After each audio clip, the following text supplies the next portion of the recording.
प्रिय दर्शकों, कल्पना कीजिए उस समय की जब धरती कांप रही थी, समुद्र उफान मार रहे थे और आकाश में अशुभ संकेत दिखाई दे रहे थे। नदियां सूख रही थीं, आकाश में ग्रह और नक्षत्र अपनी दिशा बदल रहे थे। ऐसा लग रहा था मानो सृष्टि का अंत निकट हो। लेकिन आखिर ऐसा क्या हुआ था?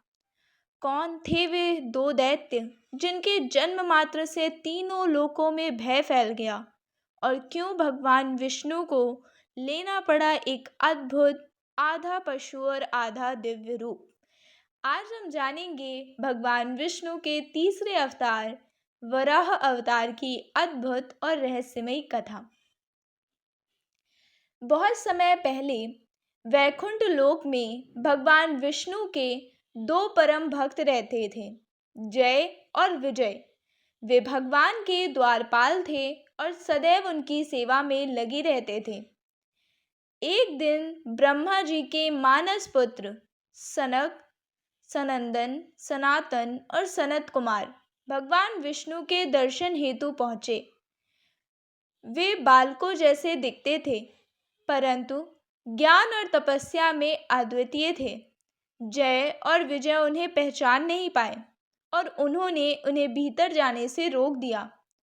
चारों कुमार क्रोधित हो उठे। उन्होंने कहा, अहंकार ने तुम्हारी बुद्धि को ढक लिया है। अब तुम्हें देवत्व छोड़कर मृत्यु लोक में जन्म लेना होगा। श्राप सुनते ही जय विजय व्याकुल हो उठे। तभी भगवान विष्णु प्रकट हुए। उन्होंने कहा, या तो 7 जन्म मेरे भक्त बनकर रहो या 3 जन्म मेरे शत्रु बनकर। भगवान से जल्दी मिलने की इच्छा में उन्होंने 3 जन्म शत्रु के रूप में चुन लिया। कालांतर में वे जन्मे दिति के गर्भ से 2 दैत्य भाइयों के रूप में, हिरण्याक्ष और हिरण्यकश्यप। जन्म लेते ही उनका शरीर पर्वत समान विशाल हो गया। उनकी शक्ति अपार थी और अहंकार उससे भी अधिक। दोनों ने कठोर तप करके ब्रह्मा जी को प्रसन्न किया। उन्हें वरदान मिला कि कोई दानव, कोई देव या सामान्य जीव उन्हें आसानी से पराजित नहीं कर सकता।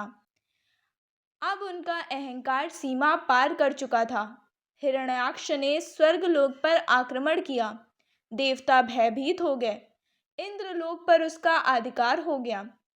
फिर वह पहुंचा पाताल लोक, जहां उसने वरुण देव को युद्ध की चुनौती दी।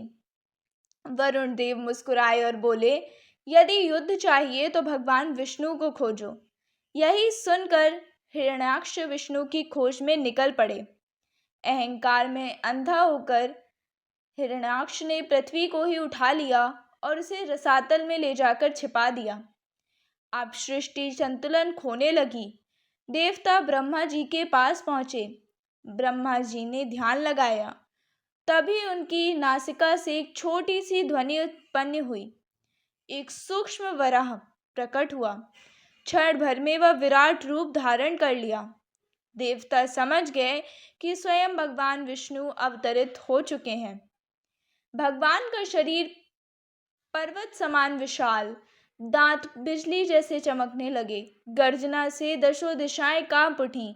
उन्होंने महासागर में छलांग लगाई।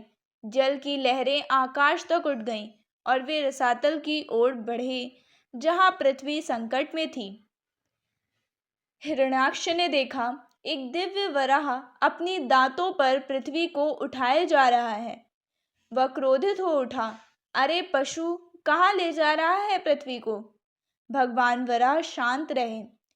उन्होंने पहले पृथ्वी को सुरक्षित करना उचित समझा। वे पृथ्वी को लेकर ऊपर आए और समुद्र पर स्थापित कर दिया। हिरण्याक्ष ने त्रिशूल उठाया। आकाश गूंज उठा। माया, भ्रम, अंधकार सब प्रयोग किया गया। कभी वह अदृश्य होता, कभी भयंकर गर्जना करता, लेकिन भगवान वराह अडिग रहे। अंततः भगवान ने सुदर्शन चक्र का आवाहन किया।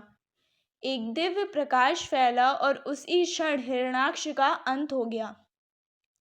आकाश से पुष्प वर्षा होने लगी। देवता बोले, धर्म की पुनः स्थापना हुई है और पृथ्वी फिर संतुलन में आ गई है। सृष्टि पुनः चल पड़ी।